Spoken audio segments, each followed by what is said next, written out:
રાજકોટમાં જ્વેલર શોરૂમમાં મહિલાનો હાથ ફેરો, જ્યાં ₹4.72 લાખની સોનાની ચેનની ચોરી થઈ ગઈ।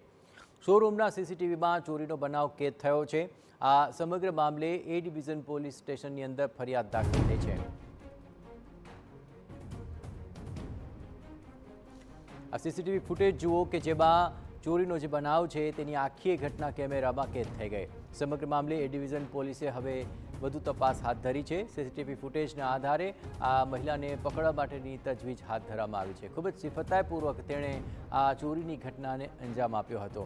સીસીટીવીમાં તેની ચોરીની આખી હરકત કેદ થઈ ચૂકી છે, જ્યાં તે ખૂબ જ ચાલાકીથી આ સોનાની ચેનની તપચંડી કરી લે છે, પણ આખી ઘટના સીસીટીવીમાં કેદ થઈ રહી છે। તે વાતથી આ મહિલા અજાણ હતી અને 4.72 લાખની સોનાની ચેનને લઈને હવે પોલીસે તપાસ તેજ કરી છે।